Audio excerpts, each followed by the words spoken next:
ਤੇ ਰਮਨ ਜੀ ਇੱਕ ਹੋਰ ਇਸ਼ੂ ਜਿਹੜਾ ਬਾਇੰਗ ਸੈਲਿੰਗ ਦੇ ਵਿੱਚ ਜਿਹੜਾ ਚੱਲ ਰਿਹਾ, ਜਿੱਦਾਂ ਆਪਾਂ ਪਹਿਲਾਂ ਵੀ ਗੱਲ ਕੀਤੀ ਵੀ ਪਹਿਲਾਂ ਕਾਫੀ ਹਾਈ ਇੰਟਰਸਟ ਦੇ ਉੱਤੇ ਬਗੈਰ ਪੜ੍ਹੇ ਆਪਾਂ ਸਾਈਨ ਕਰ ਕਰਕੇ ਬਹੁਤ ਸਾਰਾ ਇਕਵਿਪਮੈਂਟ ਖਰੀਦਿਆ। ਹੁਣ ਕਈਆਂ ਦਾ ਵਾਪਸ ਜਾ ਰਿਹਾ ਆ, ਕਈਆਂ ਤੋਂ ਵਾਪਸ ਬੈਂਕਾਂ ਲੈ ਰਹੀਆਂ, ਕਿੱਦਾਂ ਇਹ ਹੋ ਰਿਹਾ ਆ। ਉੱਥੇ ਵੀ ਇੱਕ ਡਿਫਰੈਂਟ ਕਾਈਂਡ ਆਫ ਇਸ਼ੂ ਜਿਹੜਾ ਉਹ ਆ ਰਿਹਾ, ਉਹ ਕਹਿੰਦੇ ਵੀ ਅਸੀਂ ਲਾ ਆਏ ਆ, ਹੁਣ ਸਾਡੀ ਸਿਰਦਰਦੀ ਖਤਮ। ਪਰ ਉਹ ਜਿਹੜੇ ਸਾਈਨ ਕੀਤੇ ਹੁੰਦੇ ਆ ਜਿਹੜੇ ਡਾਕੂਮੈਂਟਸ ਦੇ ਉੱਤੇ, ਉਹਦੇ ਵਿੱਚ ਕਈ ਕੁਛ ਜਿਹੜਾ ਲਿਖਿਆ ਹੁੰਦਾ ਹੈ। ਸੋ ਕੀ ਹੋ ਰਿਹਾ ਉਸ ਮਾਮਲੇ ਦੇ ਵਿੱਚ ਰਮਨ ਜੀ, ਕੀ ਕੀ ਚੀਜ਼ਾਂ ਦਾ ਨਵਾਂ ਪਤਾ ਲੱਗ ਰਿਹਾ ਉਹਦੇ ਵਿੱਚ? ਬਹੁਤ ਉੱਥੇ ਵੀ ਕੰਮ ਜਿਹੜਾ ਹੈ ਕਾਫੀ ਵਿਗੜਿਆ ਹੋਇਆ ਆ, ਔਰ ਜਿਹੜੀ ਖਾਸ ਕਰਕੇ ਜਿਹੜੀਆਂ ਇਹ ਚੀਜ਼ਾਂ ਹੈਗੀਆਂ ਇਹਦੇ ਵਿੱਚ ਇਹ ਪ੍ਰੋਬਲਮ ਹੈਗੀ ਕਿ ਬਹੁਤ ਜਿਹੜੇ ਟਰੱਕ ਪਿਛਲੇ ਸਾਲਾਂ ਦੇ ਵਿੱਚ ਵਿਕੇ ਆ ਉਹ ਲੀਜ਼ ਹੋਏ ਆ, ਨਾ ਕਿ ਉਹ ਵੇਚੇ ਗਏ ਆ। ਠੀਕ ਹੈ। ਸੋ ਉਹ ਲੀਜ਼ ਟੂ ਬਾਏ ਵਾਲਾ ਪ੍ਰੋਗਰਾਮ ਦੇ ਵਿੱਚ ਸੀਗੇ। ਸੋ ਜਿਹੜਾ ਲੀਜ਼ ਟੂ ਬਾਏ ਪ੍ਰੋਗਰਾਮ ਹੈਗਾ ਉਹਦੇ ਵਿੱਚ ਰਿਸਟ੍ਰਿਕਸ਼ਨਸ, ਮਤਲਬ ਤੁਸੀਂ ਕਿਸੇ ਤੋਂ ਬੈਂਕ ਤੋਂ ਲੋਨ ਲਿਆ ਹੁੰਦਾ ਤੇ ਜਦੋਂ ਤੁਸੀਂ ਕਿਸੇ ਤੋਂ ਟਰੱਕ ਲੀਜ਼ ਲਿਆ ਹੁੰਦਾ, ਦੋਨੋਂ ਦੋ ਡਿਫਰੈਂਟ ਚੀਜ਼ਾਂ ਹੁੰਦੀਆਂ। ਜਿਹੜਾ ਆਪਣਾ ਪਰਚੇਸ ਕੀਤਾ ਹੈ ਉਹ ਡਿਫਰੈਂਟ ਹੈ, ਜਿਹੜਾ ਲੀਜ਼ ਟੂ ਓਨਰ ਡਿਫਰੈਂਟ ਆ। ਜਿਹੜੀ ਲੀਜ਼ ਹੈਗੀ ਆ ਉਹ ਬਹੁਤ ਡਿਫਰੈਂਟ ਢੰਗ ਨਾਲ ਕੰਮ ਕਰਦੀ ਹੁੰਦੀ ਹੈ, ਟਰਮਸ ਐਂਡ ਕੰਡੀਸ਼ਨਸ ਬਹੁਤ ਡਿਫਰੈਂਟ ਹੁੰਦੀਆਂ। ਸੋ ਜਦੋਂ ਤੁਸੀਂ ਲੋਨ ਤੇ ਲਿਆ ਟਰੱਕ ਜਿਹੜਾ ਛੱਡਦੇ ਆ, ਤੁਸੀਂ ਲੋਨ ਲੈ ਕੇ ਟਰੱਕ ਲਿਆ ਆ, ਜਦੋਂ ਛੱਡਦੇ ਆ ਉਹਦੀਆਂ ਜਿਹੜੇ ਉਹਦੇ consequences ਹੁੰਦੇ ਆ ਉਹ ਡਿਫਰੈਂਟ ਹੁੰਦੇ ਆ। ਜਿਹੜੇ ਲੀਜ਼ ਵਾਲੇ ਆ ਉਹਦੇ consequences ਟੋਟਲੀ ਡਿਫਰੈਂਟ ਹੁੰਦੇ ਆ, ਉਹਦੀਆਂ ਟਰਮਸ ਐਂਡ ਕੰਡੀਸ਼ਨਸ। ਸੋ ਜਿੰਨੇ ਵੀ ਟਰੱਕ,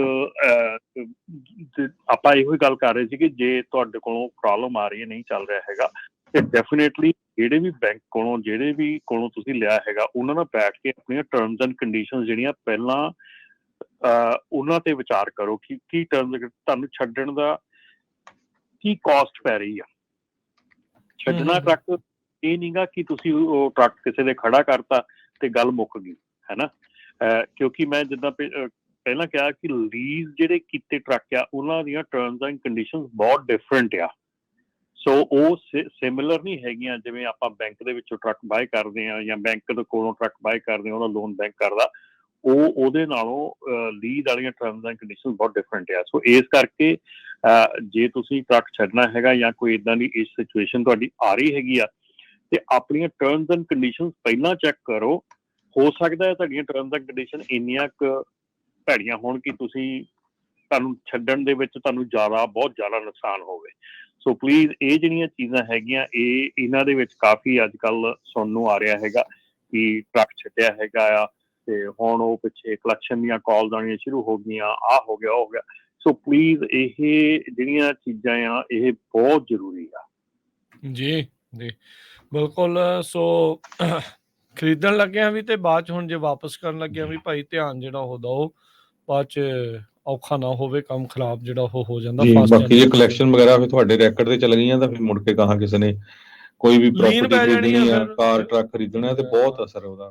ਕੱਲਾ ਇਹੀ ਨਹੀਂ ਰਮਨ ਜੀ, ਹਰਜੋਤ ਜੀ, ਵੀ ਘਰ ਰੈਂਟ ਤੇ ਵੀ ਲੈਣਾ ਹੋਵੇ, ਘਰ ਖਰੀਦਣਾ ਵੀ ਹੋਵੇ, ਬਹੁਤ ਕੁਝ ਹੋਣਾ। ਜੋ ਲੀਨ ਪਈ ਹੁੰਦੀ ਆ ਉਹ ਫਿਰ ਓਬਵੀਅਸਲੀ ਉਸ ਨੂੰ ਕੋਈ ਗੁੱਡ ਚੀਜ਼ ਨੂੰ ਜਿਹੜਾ ਨਹੀਂ ਮੰਨਦੇ। ਚਲੋ ਮੌਕਾ ਮਿਲਣਾ ਚਾਹੀਦਾ ਸਾਰਿਆਂ ਨੂੰ, ਉਤਾਰ ਚੜਾਵ ਚੱਲਦੇ ਰਹਿੰਦੇ, ਪਰ ਇਹ ਆ ਵੀ ਆਪਾਂ ਨੂੰ ਪਤਾ ਵੀ ਸਿਸਟਮ ਜੋ ਇੱਥੇ ਆ ਉਹਦੇ ਵਿੱਚ ਮੁਸ਼ਕਿਲ ਆਉਂਦੀ ਆ ਜੇ ਇਦਾਂ ਦੀ ਚੀਜ਼ ਤੁਹਾਡੇ ਨਾਲ ਵਾਪਰਦੀ ਆ ਤਾਂ। ਆਪਣੇ ਅਗਲੇ ਕੁਝ ਕਾਲਰਸ ਉਹਨਾਂ ਨਾਲ ਗੱਲ ਕਰਦੇ ਆ। ਜਗਰੂਪ ਜੀ ਜੁੜੇ ਨੇ। ਸਤਿ ਸ਼੍ਰੀ ਅਕਾਲ ਜਗਰੂਪ ਜੀ। ਹਾਂਜੀ ਸਤਿ ਸ਼੍ਰੀ ਅਕਾਲ ਜੀ ਸਾਰੇ ਵੀਰਾਂ ਨੂੰ, ਸੁਣਨ ਵਾਲਿਆਂ ਨੂੰ ਜੀ। ਸਤਿ ਸ਼੍ਰੀ ਅਕਾਲ। ਭਾਈ ਆਪਣੇ ਵੀਰ ਜੀ, ਤੁਹਾਡੇ ਨਾ ਵਿਚਾਰਾਂ ਤੇ ਚੀਜ਼ ਸਾਹਮਣੇ ਆਈ ਹੈ। ਕੁਝ ਮਹੀਨੇ ਪਹਿਲਾਂ ਇੱਕ ਮੁੰਡੇ ਦਾ ਟਰੱਕ ਬੈਂਕ ਨੂੰ ਮੁੜਿਆ। ਉਹਨੇ ਪਿਛਲੇ ਸਾਲ ਟਰੱਕ ਲਿਆ ਸੀ ਤੇ ਜਦੋਂ ਟਰੱਕ ਲਿਆ ਸੀ ਤਾਂ ਉਸ ਟਾਈਮ ਦੇ ਪ੍ਰਾਈਸ ਦੇ ਮੁਕਾਬਲੇ ਉਹ $30,000 ਸਸਤਾ ਲੱਭ ਕੇ ਲਿਆਇਆ ਸੀ। ਕਹਿੰਦਾ ਜੀ ਮੈਂ ਬਾਹਰੋਂ ਲੱਭ ਕੇ ਲਿਆਇਆ। ਹੁਣ ਇਸ ਮੁੱਦੇ ਤੋਂ ਇਹ ਪਤਾ ਲੱਗ ਰਿਹਾ ਵੀ ਉਹਨੂੰ ਇਹ ਤਾਂ ਨਹੀਂ ਪਤਾ ਲੱਗਿਆ ਵੀ ਉਹਦਾ ਟਰੱਕ ਜ਼ਿਆਦਾ ਚੱਲਿਆ ਸੀ ਜਾਂ ਘੱਟ, ਪਰ ਜਿੰਨੀਆਂ ਰਿਪੇਅਰਾਂ ਕੱਢੀਆਂ ਨੇ ਮੈਂ ਇਹ ਸਮਝਦਾ ਵੀ ਹੋ ਸਕਦਾ ਉਹਦੇ ਨਾਲ ਵੀ ਇਹ ਮੁਸ਼ਕਲ ਆਈ ਹੋਵੇ। ਉਹਨੂੰ ਵੀ ਨੀਲਾ ਮਗਰ ਮੋੜ ਕੇ ਚਲਾਇਆ ਗਿਆ ਹੋਵੇ, ਦਿੱਤਾ ਗਿਆ ਹੋਵੇ। ਜਦੋਂ ਟਰੱਕ 6 ਤੋਂ 7 ਲੱਖ ਟੱਪਦਾ ਨਾ ਜਾਂ 6 ਤੋਂ ਉੱਪਰ ਜਾਂਦਾ ਤਾਂ ਉਹਦੀਆਂ ਰਿਪੇਅਰਾਂ ਬਹੁਤ ਵੱਧਦੀਆਂ ਨੇ ਜੀ। ਆਏ ਦਿਨ ਕੁਛ ਨਾ ਕੁਛ ਹੋ ਹੀ ਜਾਂਦਾ ਟਰੱਕਾਂ ਨੂੰ। ਸੋ ਉਹਦੇ ਨਾਲ ਕੀ ਆ ਕਿ ਸਾਰੇ ਮੌਕਿਆਂ ਨੂੰ, ਜਿਵੇਂ ਆਪ ਦੀ ਬੜੀ ਵਧੀਆ ਚੀਜ਼ ਦੱਸੀ ਆ ਰਮਨ ਭਾਜੀ ਨੇ ਅੱਜ, ਇਹ ਬਹੁਤ ਸੋਚਣ ਦੀ ਲੋੜ ਆ। ਜੇ ਟਰੱਕ ਤੁਹਾਨੂੰ ਦੱਸਦੇ ਭਾਜੀ ਨੇ ਕਿਹਾ ਸੀ ਜੇ ਕੋਈ ਬਹੁਤ ਸਸਤਾ ਮਿਲਦਾ ਤਾਂ ਮਤਲਬ ਇਹ ਨਹੀਂ ਕਿ ਉਹ ਬਹੁਤ ਚੰਗੀ ਚੀਜ਼ ਆ, ਉਹਦੇ ਤੇ ਜ਼ਰੂਰ 2 ਵਾਰੀ ਸੋਚੋ ਵੀ ਕਿਉਂ ਮਾਰਕੀਟ ਨਾਲੋਂ ਸਸਤਾ ਤੁਹਾਨੂੰ ਮਿਲ ਰਿਹਾ ਵਾ। ਇਹ ਪੱਖ ਵਿਚਾਰਨ ਦੀ ਲੋੜ ਹੈ। ਬਾਕੀ ਨਵੇਂ ਟਰੱਕਾਂ ਬਾਰੇ ਵੀ ਜਿਵੇਂ ਆਪ ਜੀ ਨੇ ਕਿਹਾ ਸੀ ਵੀ ਲੋਕੀ ਹੁਣ ਤਾਂ ਬਹੁਤ ਘੱਟ ਖਰੀਦਣ ਲੱਗ ਗਏ, ਨਹੀਂ ਇਹ ਗੱਲ ਰਾਜਵੀਰ ਸਹੀ ਨਹੀਂ। ਮੈਂ ਨਾ ਗੁਰਦੁਆਰਾ ਸਾਹਿਬ ਸੀ ਪਿਛਲੇ ਵੀਕ ਤੇ ਉੱਥੇ ਟਰੱਕ ਦੀ ਅਰਦਾਸ ਕਰਾਉਣ ਆਇਆ ਤੇ ਮੈਂ ਤੁਸੀਂ ਸਿੰਘ ਨਾਲ ਗੱਲ ਕਰ ਲਈ। ਮੈਂ ਕਿਹਾ ਵੀ ਯਾਰ ਟਾਈਮ ਬੜਾ ਮਾੜਾ ਚੱਲਦਾ ਵੀ ਸਿੰਘ ਚਲੋ ਪਰਿਵਾਰ ਚਾਅ ਨਾਲ ਲੈ ਕੇ ਆਇਆ ਪਰ ਮੁਸ਼ਕਿਲ ਆ। ਉਹ ਕਹਿੰਦਾ ਭਾਜੀ ਕਹਿੰਦਾ ਇੱਥੇ ਤਾਂ ਹਰ ਹਫ਼ਤੇ 5-7 ਟਰੱਕ ਆ ਰਹੇ ਨੇ। ਮਤਲਬ ਹਲੇ ਵੀ ਲੋਕੀ ਟਰੱਕ ਬਾਏ ਕਰ ਰਹੇ ਆ, ਉਹ ਸਾਰੇ ਦੇ ਸਾਰੇ ਨਵੇਂ ਮੁੰਡੇ ਵੀਰ ਨੇ ਸਾਡੇ। ਸੋ ਮੈਂ ਇਹੀ ਬੇਨਤੀ ਕਰਨੀ ਚਾਹੁੰਦਾ ਵੀ ਟਾਈਮ ਬੜਾ ਮਾੜਾ ਚੱਲਦਾ, ਜ਼ਰੂਰ ਇਹਦੇ ਬਾਰੇ ਸੋਚੋ ਵਿਚਾਰੋ। ਜੇ ਤੁਸੀਂ ਬ੍ਰਾਂਡ ਨਿਊ ਵੀ ਟਰੱਕ ਲੈਂਦੇ ਹੋ ਤਾਂ $2000 ਮੰਥਲੀ ਉਹਦੀ ਜਿਹੜੀ ਮੇਨਟੇਨੈਂਸ ਉਹ ਮੰਨ ਕੇ ਚੱਲੋ। ਰਿਪੇਅਰ ਨਵੇਂ ਟਰੱਕ ਦੀ ਵੀ ਪਿਛਲੇ ਮਹੀਨੇ ਮੇਰਾ ਟਰੱਕ ਜੀ ਸ਼ਾਪ 'ਚ ਗਿਆ, ਉਹਦਾ ਇੰਜੈਕਟਰ ਬੈਡ ਹੋਇਆ। ਇੰਜੈਕਟਰ ਬੈਡ ਉਹਨਾਂ ਨੂੰ ਪਤਾ ਵੀ ਲੱਗ ਗਿਆ, ਹਨਾ, ਕਹਿੰਦੇ ਵੀ ਇੰਜੈਕਟਰ ਬੈਡ ਹੋ ਸਕਦਾ ਮੇਬੀ, ਪਰ ਸਾਨੂੰ ਕਹਿੰਦੇ 2 ਫੁੱਟ ਜਾਣਾ ਪਹਿਲਾਂ ਸ਼ੁਰੂ ਤੋਂ ਹੀ ਕੋਡਾਂ ਦੇ ਅਨੁਸਾਰ। ਮੇਰਾ $3200 ਲੱਗ ਗਿਆ ਉਹਦੇ ਤੇ ਪਹਿਲੇ 2 ਵਿਜ਼ਿਟ ਦੇ ਵਿੱਚ। ਤੀਜੀ 'ਚ ਜਾ ਕੇ ਉਹਨਾਂ ਨੇ ਕਿਹਾ ਕਿ ਇੰਜੈਕਟਰ ਪਾਉਣਾ ਵਾ, ਇੰਜੈਕਟਰ ਪਾਤਾ, ਉਹ ਵਾਰੰਟੀ ਕਵਰ ਕਰਤਾ। ਜਿਹੜੇ ਪਹਿਲੀਆਂ 2 ਮੈਂ ਵਾਰੀ ਛੱਡਿਆ ਇੱਕ ਵੀ ਟਰੱਕ ਖੜਿਆ ਤੇ $3200 ਕਹਿੰਦੇ ਨਹੀਂ ਜੀ ਇਹ ਤਾਂ ਅਸੀਂ ਕੋਡ। ਤੇ ਕਹਿਣ ਤੋਂ ਬਾਅਦ ਇਹ ਆ ਵੀ ਜਦੋਂ ਵਾਰੰਟੀਆਂ ਵੀ ਪੇ ਕਰਨੀਆਂ ਨੇ, ਇਹ ਨਹੀਂ ਹੈਗਾ ਜੀ ਜੇ ਤੁਸੀਂ ਫੁੱਲ ਵਾਰੰਟੀਆਂ ਜਾਂ ਆਪਾਂ ਕਹਿ ਦਿੰਦੇ ਆ ਵੀ ਮੈਂ ਐਕਸਟੈਂਡਡ ਵਾਰੰਟੀਆਂ ਲੈ ਲਈਆਂ, ਤੇ ਉਹਨਾਂ ਦੇ ਵਿੱਚ ਵੀ ਤੁਹਾਨੂੰ ਬੜੇ ਇਸ਼ੂ ਆਉਂਦੇ ਨੇ। ਵਾਰੰਟੀਆਂ ਵੀ ਕਵਰ ਨਹੀਂ ਪ੍ਰੋਪਰ ਹੁੰਦੀਆਂ। ਮੈਂ ਕਹਿੰਦਾ ਥਰਮੋਕਿੰਗ ਦੇ ਦੇਖ ਲਓ, ਚਾਹੇ ਮੈਂ ਜਟਲਟੀ ਦੇ ਟ੍ਰੇਲਰ ਲਏ ਸੀਗੇ 4 ਨਵੇਂ, ਉਹਨਾਂ ਦੇ ਵਿੱਚ ਇੰਨੀਆਂ ਕੁ ਮੁਸ਼ਕਲਾਂ ਆਈਆਂ। ਟੈਂਕ ਟੁੱਟ ਜਾਂਦਾ ਜੀ ਵੈਲਡਿੰਗ ਨਾਲ ਸ਼ੇਕ ਹੋ ਕੇ, ਉਹਦੀ ਥੱਲੇ ਉਹ ਲੱਗਾ ਹੁੰਦਾ।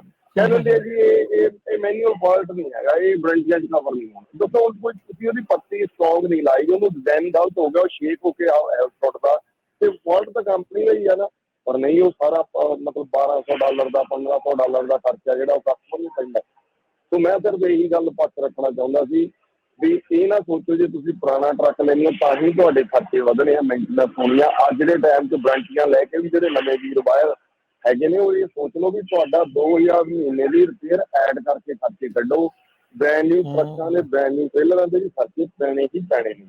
ਤੇ ਇੱਕ ਜਿਹੜੀ ਲਾਇਸੈਂਸ ਪਲੇਟ ਦੀ ਮੁੰਡੇ ਨੇ ਕਿਸੇ ਨੇ ਵੀਰ ਨੇ ਯੂਨੀਵਰਸਿਟੀ ਤੋਂ ਗੱਲ ਪੁੱਛੀ ਆ, ਉਹ ਬਿਲਕੁਲ ਹਰ ਸਟੇਟ ਦਾ ਵੱਖਰਾ ਲਾ ਜੀ। ਕੈਲੀਫੋਰਨੀਆ ਦੇ ਵਿੱਚ ਟਰੱਕ ਦੀ ਹਰ ਸਾਲ ਲੈਣੀ ਪੈਂਦੀ ਆ ਤੇ ਲਾਇਸੈਂਸ ਪਲੇਟ ਦਾ ਤੇ ਟ੍ਰੇਲਰ ਦੀ ਜਿਹੜੀ ਹੈਗੀ ਆ ਜੀ ਉਹ ਡੰਪਾਂ ਜਾਣ ਕੇ ਫੋਰਐਵਰ ਹੁੰਦੀ ਆ ਫਸਟ ਟਾਈਮ ਲੈਂਦੀ। ਧੰਨਵਾਦ ਵੀਰੇ, ਮਿਹਰਬਾਨੀ, ਧੰਨਵਾਦ ਜੀ, ਧੰਨਵਾਦ। ਸ਼ੁਕਰੀਆ।